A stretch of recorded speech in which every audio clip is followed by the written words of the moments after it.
Trump వైఖరి చూస్తూ ఉంటే ఖచ్చితంగా భారత్ వ్యతిరేక వైఖరి స్పష్టంగా మనకు కనిపిస్తోంది. అసలు ట్రంప్ ఏం కోరుకుంటూ ఉన్నారు సార్ భారత్ నుంచి? ట్రంప్ ఏం కోరుకుంటున్నాడంటే, ఒకటి, రష్యా నుంచి ముడి చమురు కొనుగోలు ఆపమని కోరుకుంటున్నాడు. ఎందుకంటే మన లెక్కల ప్రకారం కూడా 36% of India's crude oil imports are from Russia. America లెక్కల ప్రకారం ఈవెన్ 43% వరకు.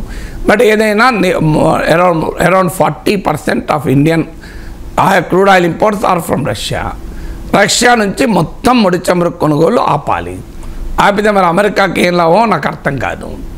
ఆ చమురంతా చైనాకు ఉంటుంది, లేకపోతే యూరోపేకి ఉంటుంది. అమెరికా ఒకవైపు రష్యాతో వాణిజ్యం చేస్తూ భారతదేశాన్ని రష్యాతో ఆయిల్ కొనడం ఆపండి అని చెప్తోంది. ఒకటి.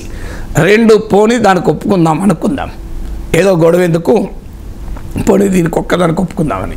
రెండవది ఏమడుగుతున్నారు, రష్యాతో డిఫెన్స్ ట్రేడ్ ఆపండి అని అంటున్నాడు.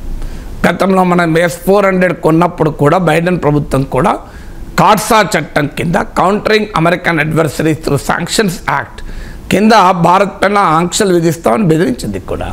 మనము దాన్ని ఎదిరించి నిలబడితే ఆఖరికి అమెరికా మనకు ఎగ్జామ్షన్ ఇచ్చింది. చైనా, తుర్కీ S-400 కొంటే వాళ్ళ ఆ దేశాలపైన ఆంక్షలు కూడా పెట్టింది. సో అందువల్ల S-400 కొనకపోతే ఏమయ్యేదో మనకి ఇటీవల ఆపరేషన్ సింధూర్ ఉదాహరణ. భారతదేశం ఆల్రెడీ డిఫెన్స్ పర్చేజెస్ డైవర్సిఫికేషన్ కింద ఒకే దేశం పైన ఆధారపడడం మంచిది కాదని మనం ఇతర దేశాల నుంచి కూడా ఆయుధాలు కొంటున్నాం. ఒకప్పుడు 75% ఆఫ్ డిఫెన్స్ పర్చేజెస్ రష్యా నుంచి ఉండేది, అది ఇప్పుడు 36% తగ్గింది. కానీ ఇండియా రష్యా డిఫెన్స్ కోఆపరేషన్ ఇవాళది కాదు, అది సోవియట్ ఎరా లెగసీ. ఇవాళ ఆపమంటే ఆపే ప్రసక్తే లేదు. ఎందుకంటే మన దేశానికి అది ప్రయోజనకరమే కాదు, ఇండిస్పెన్సిబుల్ అంటారు, అనివార్యం కూడా. అందువల్ల రెండవది డిఫెన్స్ పర్చేజ్ ఆపమని అంటున్నారు. మూడవది భారతదేశ వ్యవసాయ డైరీ సెక్టార్లోకి, ఫిషరీస్ సెక్టార్లోకి అమెరికా ఎగుమతులకు అవకాశం ఇవ్వండి అని అంటున్నాడు. మనం ఆల్రెడీ వాల్నట్స్, ఆల్మండ్స్ లాంటి దాంట్లో మనం వాల్నట్స్, ఆల్మండ్, పిస్తా ఇలాంటి వాటిలో మనము ఎలో చేశాం. ఎందుకంటే మన దేశంలో వాల్నట్, ఆల్మండ్స్ పండించే రైతులు తక్కువ కనుక. కానీ వ్యవసాయము, పాల ఉత్పత్తి, మత్స్య రంగాలలో అమెరికా ఎగుమతులు కనుక అమెరికా నుంచి వచ్చే వాటిని అనుమతిస్తే మన దేశ రైతాంగం దెబ్బతింటారు, మన దేశ పాల ఉత్పత్తిదారులు దెబ్బతింటారు. కారణం ఏంటి అంటే, ఎవరేజ్ అమెరికన్ వేరు, ఫార్మర్ వేరు, ఎవరేజ్ ఇండియన్ ఫార్మర్ వేరు.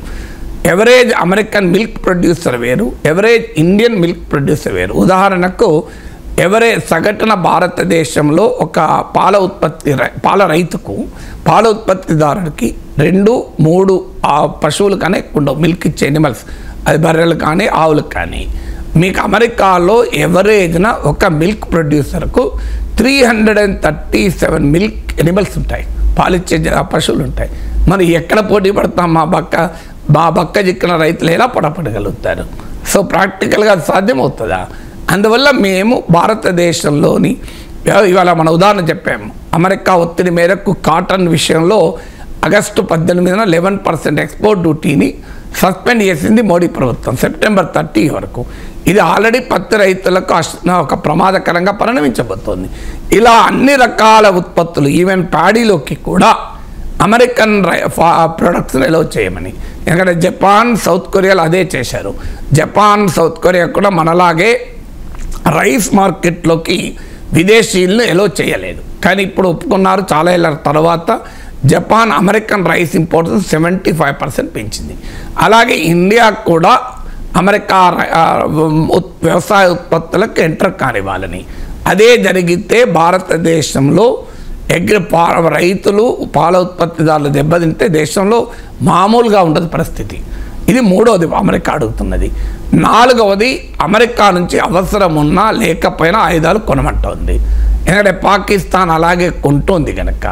ఎందుకంటే అమెరికన్ ఎకానమీలో మిలిటరీ ఇండస్ట్రియల్ కాంప్లెక్సెస్ చాలా కీలకమైన పాత్ర పోషిస్తాయి. మిలిటరీ ఇండస్ట్రీ అంటే లాకిడ్ మార్టిన్ ఇలాంటి పెద్ద పెద్ద కంపెనీలు అమెరికన్ ఎకానమీకి కీలకం. అమెరికన్ మీడియాలో కూడా ఓనర్షిప్ మిలిటరీ ఇండస్ట్రియల్ కాంప్లెక్సెస్ ఉంటాయి.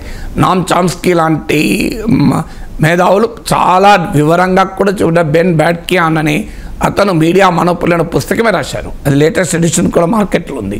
సో మీడియా మోనోపోలీ అమెరికాలో ఎలా ఉంటుంది అని. సో అమెరికన్ మీడియాకు అమెరికన్ మిలిటరీ ఇండస్ట్రీకి కూడా ఒక నెక్సెస్. అందువల్ల అమెరికన్ మిలిటరీ ఇండస్ట్రీని మనం ప్రమోట్ చేయాలి. ఎందుకంటే ఇవాళ లాకిన్ మార్టిన్లో అమెరికా ప్రభుత్వం కూడా వాటా కొనబోతుంది. ఇంటెల్లో ఇటీవల కొన్నారు, లాకిన్ మార్టిన్లో కూడా కొట్టారు. అందువల్ల అమెరికన్ ఆయుధ పరిశ్రమకు మనము కస్టమర్ కావాలి. ఇది 4వది అడుగుతున్నది.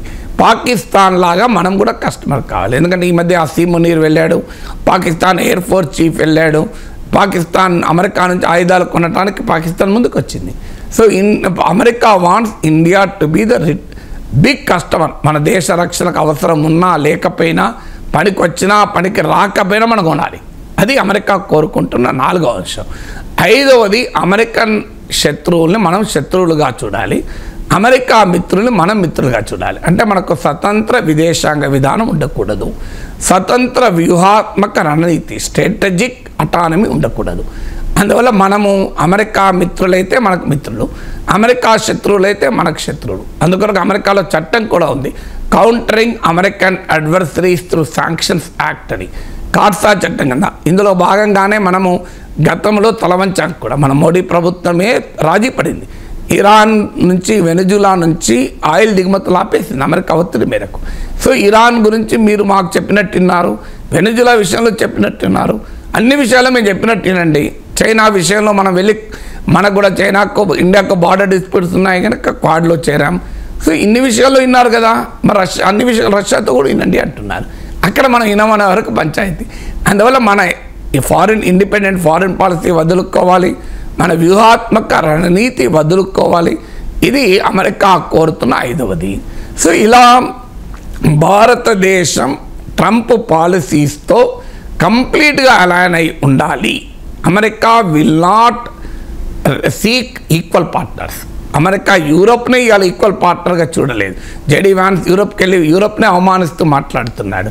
అమెరికన్ ట్రంప్ అడ్మినిస్ట్రేషన్లో టాప్ ఆఫీసర్స్ యూరోప్ని ఎలా బెదిరిస్తున్నాడు. ఇవాళ డెన్మార్క్ మీకు యూరోపియన్ యూనియన్లో భాగం, నాటోలో భాగం, అమెరికా మిత్రదేశం. ఆ డెన్మార్క్కు చెందిన గ్రీన్లాండ్లో ట్రంప్ సీక్రెట్ ఆపరేషన్ మొదలుపెట్టాడు. సో అందువల్ల భారతదేశం పట్ల ఈక్వల్ పార్ట్నర్గా ఉండకూడదు. అమెరికాకు క్లయింట్లే ఉంటారు తప్ప భాగస్వాములు ఉండరు. So America wants India to be a client country. America wants India to be a satellite nation. అది సాధ్యం కాదు. ఈ దేశం 200 ఏళ్ల పాటు రవి అస్తమించిన బ్రిటిష్ సామ్రాజ్యంపై పోరాడిన దేశం ఇది. ఈ దేశం 100 సంవత్సరాల విదేశీ దండయాత్రలు ఎదుర్కొని నిలబడ్డ దేశం ఇది. అందువల్ల భారతదేశం పాకిస్తాన్ లాంటి పనికిమాల దేశంతో కంపేర్ చేసి హైఫెనేట్ చేసి మనం కూడా తలవంచమంటే వంచే ప్రసక్తి లేదు. అందువల్ల ట్రంప్ కోరుతున్నది కనుక మనం ఇవ్వడం మొదలు పెడితే అది ఎక్కడి దాకా పోతుందో మనం చెప్పలేము. అందువల్ల లెటర్స్ రెసిస్ట్. అందువల్ల ఇవాళ 3వ నేషన్ ఇండియా టుడే సర్వేలో కూడా 63% అమెరికాను ఒత్తిళ్లను రెసిస్ట్ చేయాలి, అమెరికాతో చర్చలు జరపాలి. Yes we need America, but we need America at what cost? అది క్వశ్చన్. అమెరికా అవసరం, కానీ మన ఆత్మాభిమానాన్ని, మన స్వావలంబనను, మన దేశ ప్రజల ప్రయోజనాల్ని, మన స్వతంత్ర విదేశాంగ విధానాన్ని వదులుకొని అమెరికాతో స్నేహం కాదు. ఒక సమాన ఈక్వల్ రెస్పెక్ట్తో ఒక గౌరవప్రదమైన relationship we want with America.